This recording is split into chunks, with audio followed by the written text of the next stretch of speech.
24/7, 365. The fantasy season never dies. Welcome to Every Day is Draft Day. Presented by Champions Round. Hello. What is up? How is everyone doing today? My name is Dan Turner. She is Steph Smalls, and welcome to the latest episode of Every Day is Draft Day. How are you, Steph? I'm good. That was very monotone at first. I got nervous for a second that you were going to be off beat and not on the same page as me. So I'm happy to hear you have a little pep in your step despite doing all your housework today. It's a nice day out. Sit outside. Is it? It's shit It's here. 86 degrees and sunny out here. Oh, Over it's here raining here. So. Thank you. All right, so today on Every Day is Draft Day, we're going to do part 2 of our undervalued players series. We did the NFC last week. So today we're going to be doing the AFC. We each picked 3 players that we think are going to be undervalued in drafts and explain why you should take them. Sorry, you can go first. My mic almost just fell. Okay. I am going first because Steph is Steph. All right. You always go first, anyways. I always go first. Yes. So I'm going to start in the AFC North. I'm going to go with the Cincinnati Bengal, Hayden Hurst, tight end they signed this year. Interesting. What? I said interesting. Yes. Everyone knows about, Jamar Chase and T. Higgins and Tyler Boyd. But the Bengals were using the tight end last year. Uzomah is now a Jet, so there's a big space to be filled. Drew Sample really isn't the answer. So I think that Hayden Hurst will be a good replacement for him in that system. Now, Hurst has never really, had that huge season. He had a decent season with the Falcons in 2020, almost 600 yards and 6 touchdowns. So I'm going to go out on a limb and say that he gets around there. I think that the passing offense of the Bengals is going to be improved. I think that the offensive line is improved, so that's going to help. Joe Mixon is still there. It's a really loaded offense. I think that the tight end is going to be more involved this year, maybe to the detriment of Tyler Boyd a little bit. So overall, if you pass on the Mark Andrews and the Travis Kelce's of the world in the earlier rounds, and you're looking for a tight end in the late rounds to pick up, I would definitely go with one that's involved in probably one of the best, if not the best, offenses in the league in the Bengals with Hayden Hurst. I like that because I think there's this big drop off, especially with tight ends, where it's if you don't get these top guys and that's not your jam and you're not going to go after them off the bat, you might as well shoot for the guys that at least are going to give you a decent amount of production that have a little bit more upside. And Hurst is one of those guys that for a while has also given us that for years. So he's never been a super sexy option, but I think he's in a really nice position. So I like that one. And I think especially on the offense, improved O-line, we're only going to see good things come from those Bengals. It's kind of weird he's a Bengal, right? It is weird, but thank you. Yes. Okay. So my next one's not really, it's not that exciting. This one's not exciting. It's not, I don't have that many nice things to even really say. But what bothers me is the drop off between, okay, we'll start with this. So Javonte Williams, I love that. I love it for everyone. And this has nothing to do with the fact, I'm not saying I don't think Javonte Williams is going to be great. I think Javonte Williams is going to be great. What I do think is that Melvin Gordon is still worth targeting. I think that the drop off between the fact that Williams is going RB10 and then you have Melvin Gordon going RB37 coming off a very still productive season. He finished RB21 still when splitting the workload with Williams, 203 carries for 918 rushing yards and 8 TDs, while also adding, stuff through the air as well. So he had 7 weekly finishes inside that top 24. He's also consistent. He doesn't really miss games. He only missed 1 last year. I just think there's too big of a drop-off. I think that he's still worth taking, especially in redraft, fine, if he's on your bench, that's okay. He's going to be he's a great plug-and-play guy there shouldn't be this big gap between, that's a lot of spaces. We're talking 27. I don't love it. I think that it made sense from a football perspective for the Broncos to re-sign him, he's also BFFs with Russell Wilson. Like, there's already like chemistry there between them being buddies. I'm still in on him. I don't think it's outside of his realm to still finish as, he's going to finish above that ADP. He's easily a top 30 RB in fantasy football. So especially in redraft, I get it if you want to start talking age, whatever it is that you're not into about him, but drop off is way too big between the two of them. There shouldn't be that big of a gap as far as ADP goes. Yeah, that's a really good one. I completely agree. I think you made a great point that not a lot of people that I've heard that, Gordon and Wilson have, actually played together at Wisconsin. So, they've had chemistry before. I think that a lot of the Melvin Gordon quote, it's not really hate, but like dismissing him is the fact that everyone's pissed that he kind of ruined Devontae Williams, like, RB1 like breakout that everyone was predicting. No, and I agree. And I think, he's a really productive back. He almost had 1,000 yards as the running back too on the Broncos. He got a better quarterback, and I think that he's definitely worth someone that's worth picking, and not even like picking late. Like I'd be happy picking him probably in the late middle rounds. Honestly, if I'm running back, he's a perfect like zero running back for that. Oh, for sure. Like he's like the poster child for a guy you can pick up, and he'll produce for you. So, someone like that gets upgrades pretty much everywhere. Obviously Javonte Williams is going to be the starter there, but Melvin Gordon shouldn't be ignored. And, everyone points to his age 29, but he doesn't have a lot of tread on his tires. He has a lot less tread than a lot of people have at 29 years old. And yeah, like every running back will fall off the cliff eventually, but I think that he's used sparingly enough and he stayed healthy enough where that really shouldn't be an issue for people going forward. Right. Good one, Steph. Thank you. I feel good about that one. I'm going to go out and get myself more Melvin Gordon, I think. Do it. It's awesome. All right. So I'm going to stick at running back. I'm going to go to the AFC South, someone that we talked about pretty consistently on the show, but I figure I should double down on him, is Dameon Pierce. I think that, I've said it plenty of times on the show, I think that Pierce should, win the job in Houston. I think he was the best running back that we both saw at the Senior Bowl. His pass blocking is tremendous, and that's going to help him get on the field. Everyone points to the fact that, he wasn't used a lot at Florida as like a reason for him not to be, as good as I think he can be. And I think that it's the opposite. I think that, he's fresher. He has, he doesn't have as many carries on his body that as opposed to other players that are coming out. So he's going to be able to withstand the pounding of the NFL more. I think that, he has Marlon Mack and Rex Burkhead to fight off, and that's not really saying anything because Marlon Mack is coming up with really serious injury, and Rex Burkhead is Rex Burkhead. So I think that, the Houston running game really needs a serious injection of talent. They were really, really crappy last year. They had the 3.4 yards per carry, which was the lowest in the NFL, and only, 8 rushing touchdowns.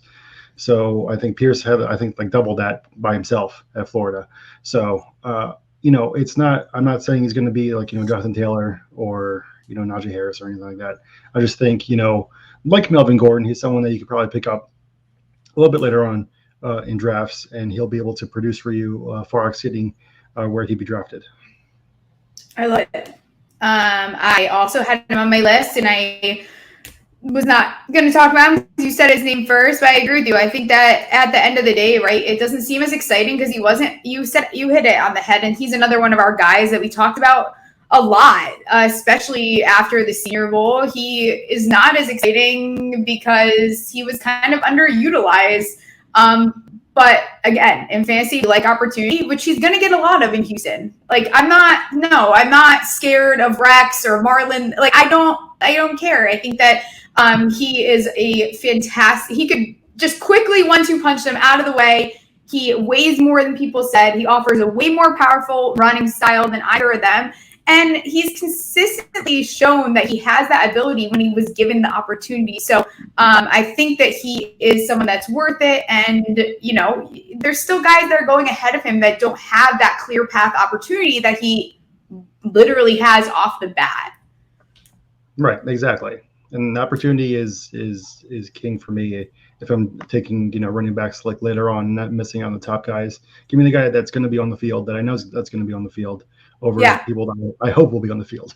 I think you can make an argument for a lot of the Houston team, even, Davis Mills, Nico Collins. Those are guys like, I think Davis Mills is going like QB 30 and was showing a lot of promise toward, you know what? There has to be a quarterback. So I think that he's another one that's worth that late round flyer, because no matter what, Houston's got to play every week. So other than bye week, they got to get on the field. So someone is going to get the opportunity to do well and have some fantasy value. And all those guys, I think, are really undervalued.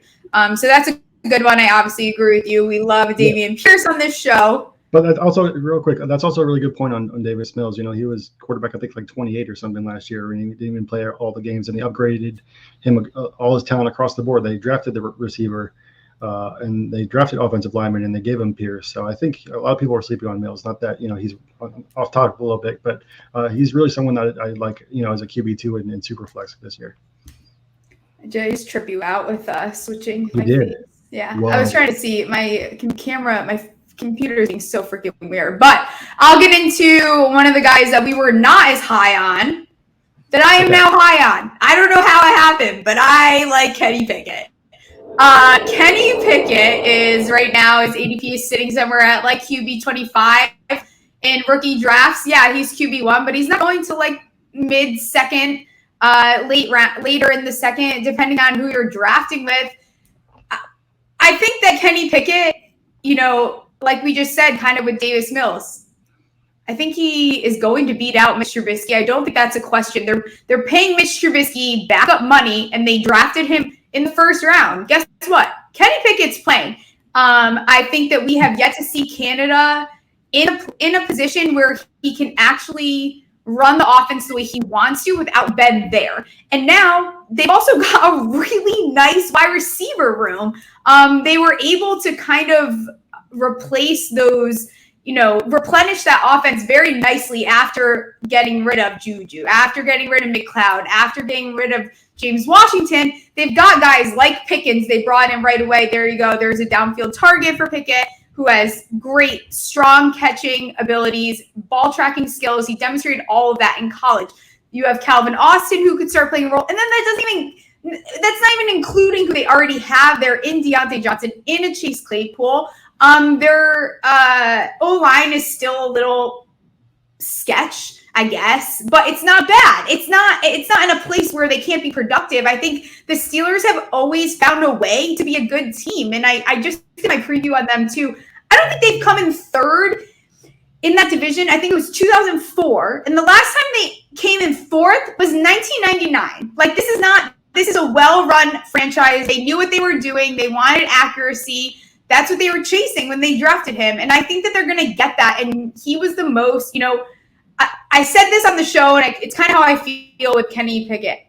I think he's the highest floor QB in this class. And I think has a higher floor than a lot of the guys that are already starting actually in the NFL right now. Are you going to get that really high ceiling from him? No. But is he going to be a week-to-week starter that you can rely on in fantasy and get in a really late round? Yeah. So I'm kind of in on small hands Kenny Pickett. I'm here for it. I think that he's walking into a nice situation where we've seen guys like Sam Darnold, like the Daniel Joneses, go to these teams that are not ready for them. This team is ready for a QB to come in. So if he's a little rough around the edges and there's things they have to fix up, fine. There's things they have to fix up. But I think that he has a good opportunity to be a very nice high floor fantasy quarterback for years to come. And I'm pretty all in. Yeah, that's a really good one. I think way too much was made of Kenny Pickett's hand size, and the fact they had some legitimate concerns about coming out of Pitt, how he's only like really really good his last year and stuff. But people don't seem to don't talk about enough the fact that he landed in the best offensive system like a rookie's ever landed in. Like they can hand the ball off to Najee Harris if he's having a bad game. He can throw to 4 NFL ready wide receivers like that. They have, Pat Freiermuth. Like he doesn't have to do everything by himself like most rookie QBs would have to do going in the first round. Matt Canada will develop a system that that will be built around what Kenny Pickett can do well. So I think that, I think a lot of the hate has gone a little too far with Pickett. I understand that people like Malik Willis or maybe like Matt Corral because they might be, more physically gifted. But I think, for the situation that he was put in, I think he obviously landed in the best rookie situation this year. I think that he is going to start immediately. I agree with you. I don't think that Mitch Trubisky is this, this world beater QB that can't be beaten. I think he should be beaten pretty easily. Did we become a Kenny Pickett? Did we become Kenny Pickett fans somehow? It's so crazy because we were so low on them, but like it happened. At the end of the day, I think what sold me on it is it's more that Roethlisberger is gone, and it's kind of this new regime because when you have a vet in there for that long who has won, and he was ultimately leading that entire locker room, leading that offense.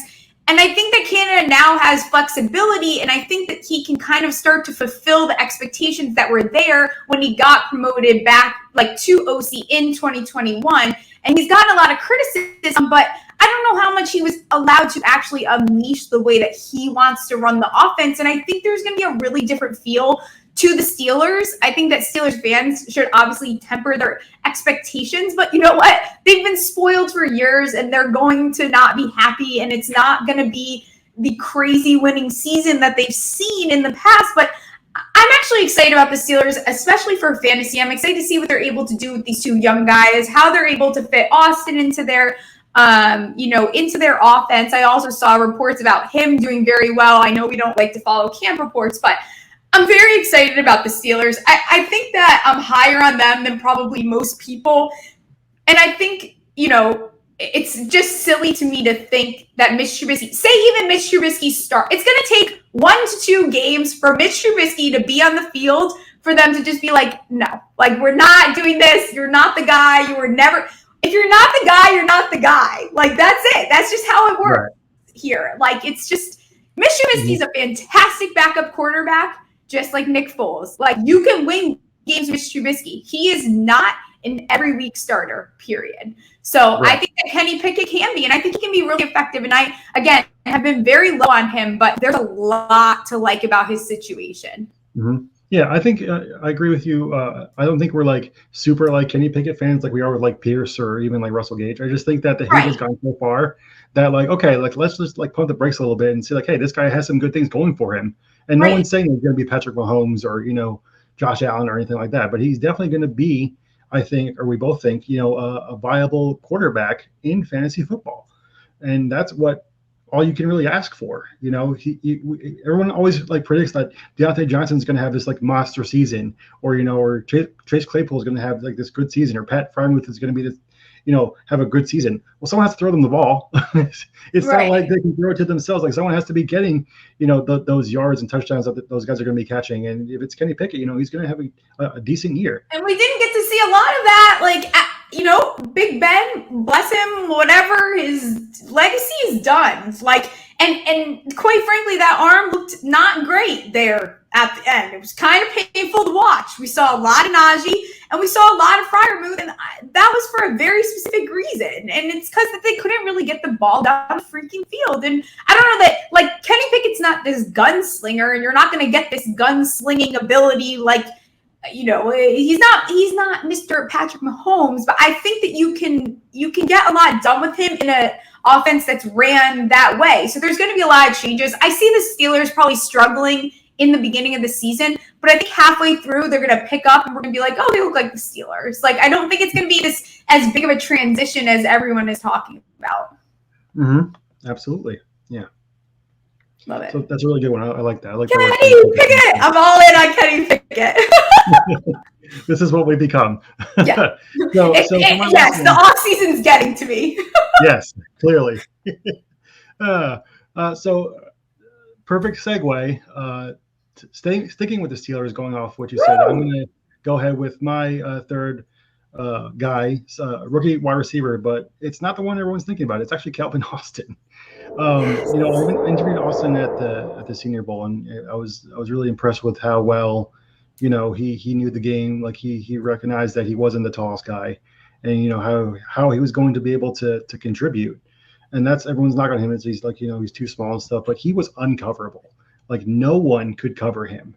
he made everyone look foolish, like guys that were going much earlier in the draft. And I expect him to be doing that in the NFL too. He has great acceleration. He has great route running. Yeah, he probably struggles in press a lot, but he's going to be one-on-one with all the other weapons that the Steelers have. It's not like you're going to be able to double him. I expect Matt Canada to cook up some plays for him. I expect some jet sweeps and stuff, the stuff that he kind of did at Memphis too. So he's going to be able to run the ball a little bit as well. I think that obviously he's not going to be a huge part of the offense right away, but I think he definitely grows into that role. I think that his amazing speed will be catch some people by surprise. I think his route running will be catch some people by surprise. And I think that a lot is being made of of Deontay Johnson and Pickens and Claypool, but some of those guys won't be there next year. So they're not going to re-sign all of them. So it's not out of the realm of possibility. And this is a little bit of a deeper one, but I really think that Austin carves out a decent role this season towards the end of the year. Yeah, I think he's a more valuable, I get that there's a chance. I think the risk is higher with Calvin Austin being that guy that, maybe he doesn't end up being a fantasy football stud, but I would put money on the fact that he ends up being a part of this offense. He's going to be the guy that you go back and we're watching YouTube highlights on because every game he has some crazy ass play that they cooked up for him. And I think that he could be the Steelers' next slot guy. He easily can replace a McLeod, a Juju, and like you said, I think the thing to emphasis here is he's so freaking fast. His speed makes him extremely versatile, and I think that he can also be a weapon on the outside. And I think he can turn into this. I don't want to use the word gadget because it's not. I don't feel strongly about that, so I'm gonna be careful with my words here. But he has all of that body control, all of the football IQ, everything that you want in a well-rounded wide receiver. But then he also is very dynamic. He has that electricity to take it to the next level. And I think that he's you talk about taxi squad guys, he's not like my Jalen Darden that I'm going to hang on to and he's going to rot on my bench because he probably never realistically becomes something, especially for fantasy football. But Calvin Austin has that upside. And if there's any team that has made something of these later round wide receivers, it is the Steelers. And I think that they did not just draft him to let him rot. They drafted him because they plan to use him. And I think he's going to impress people. He has very good hands. And again, the two of us, we even went down there. We didn't want to be high on him, but you couldn't not look at him. He demands attention. And you're going to have to be able to stop him if he's just too quick. Runs a 4.3. He was on track.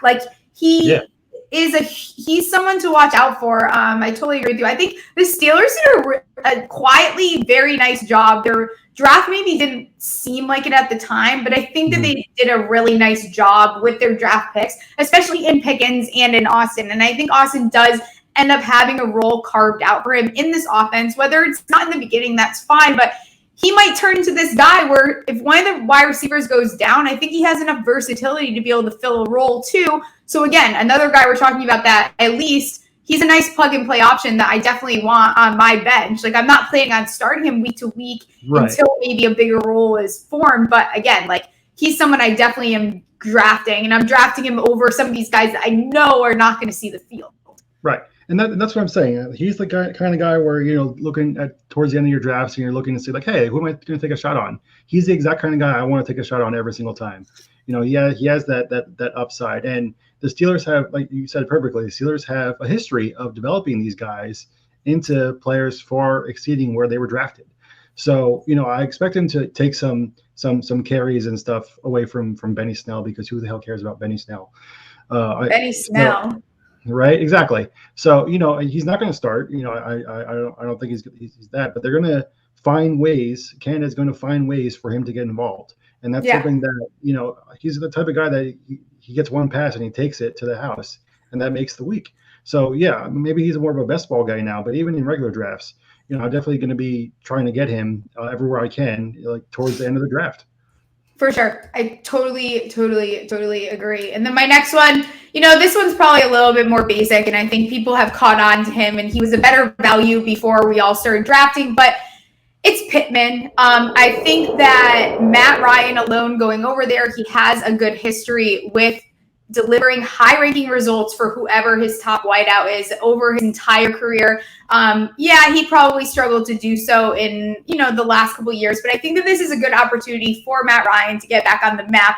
We've talked about this before. No, he's not going to be your darling in fantasy, but again, a guy that you can get consistency out of. And I think you'll see that in Michael Pittman. He did a really nice job. He more than doubled his rookie production. And I think going into his third season, you're going to see him really, I think that he's going right now. Last time I looked, I think he was like the 15th wide receiver about off the board. That might have gone up by now. I'd have to check. But I think I'm okay drafting him a little bit ahead of ADP. I'm not saying that go and take him as wide receiver 10, but like his upside is definitely to finish as a top 10 wide receiver this year. I think that the Colts are also getting looked past because, Wentz is gone and this person's here and they have Jonathan Taylor, and I get that, but they're going to be another offense that's very productive and they can produce more than one very productive fantasy players. Yeah. I think that that Matt Ryan's demise has been greatly exaggerated. Yeah, he didn't do great last year, but most of the time, some portion of his receiving core was hurt. So yeah, his numbers aren't going to look as great as they could have. He's still a decent quarterback. He's obviously not going to be, the Matt Ryan that he was 5 years ago because age. But he's still definitely good enough to make Pittman and even someone that I like, Alec Pierce, viable fantasy contributors, and he's going to be a really good wide receiver. I have him probably like a wide receiver 2 with some wide receiver 1 upside weeks because that's what he's going to be. He's going to get the ball. He's the guy in that offense. He could easily have 150 targets, and nothing about that would shock me. Like that's not a shocking thing. They have almost, in my opinion, they got an upgrade at quarterback. So you keep Pittman healthy and you keep that offense rolling, and I think that his higher offense, because I won't limit it to just him. Jonathan Taylor obviously is Jonathan Taylor, and he cannot possibly be undervalued. But I think that we'll see that offense be very, very productive across the board this year, which we didn't really see last year. Mm-hmm. Yeah. I think he had like 130 or something targets last year. So yeah, I definitely see get him doing better because I do think that Matt Ryan is better for that system than this current version of Carson Wentz is and was. So definitely agree with that. That's a great pick there. Carson Wentz. I can't believe we have to freaking watch how many games against him in the NFC East. God, he's like a parasite. You can't get rid of him. I just can't wait for that Monday night game in Philly. That's going to be nuts. It is going to be crazy. When is that? I don't know. Oh, whatever. Let me find out. I think it's in November. It's going to be a good one. We need to mark our calendars for that. Yeah, November 14th. We might have to do a live show for that and watch it. Yeah, I'm down. Definitely. Gosh. Down. Those are good ones. So I'm going to draft more. Yeah, that'll do it for this episode of Every Day is Draft Day. That completes our undervalued series for both the AFC and the NFC. So we hope you enjoy that. Steph, why don't you tell everyone what's coming up for you? Sure. Continuing on with the 32-team preview, had a little bit of a halt here. For some reason, the AFC North is a pain in my butt, and it's a little bit hard coordinating some guests. So we might roll into the next NFC team and then circle back next week. And then Daily Dozen every single day. Daily Dozen closes later tonight. Get your picks in by 8:30. I believe it's closing if it's not 8 o'clock. That's been a blast to do. And then, of course, every day is draft day. We have a new hot takes and pancakes coming out soon. So lots of good stuff over there. If you're ever wondering what we're doing in the app under the research section, I always forget to tell people this. All of our stuff is right there. Everything new, every show, every article. So what are you doing this week with what article this week? So I did the AFC undervalued players, the horror article for that came out today. And then later on Friday, I'm going to have one about, what are the worst spicy takes going on right now in fantasy football. Oh. So that's going to be a dangerous one. Yeah, that'll be fun. That will be fun. No, fun. And then, we have hot takes and pancakes, also known as everyone yells at Dan for being stupid. No, sometimes.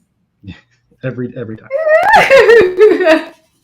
All right, so that'll do it for us. Everyone have a good day. Check out the app. Check out the Discord. Join us there. Be on the lookout for more Daily Duds and stuff. Enjoy the NBA Finals tonight, and we'll see you later. Catch ya.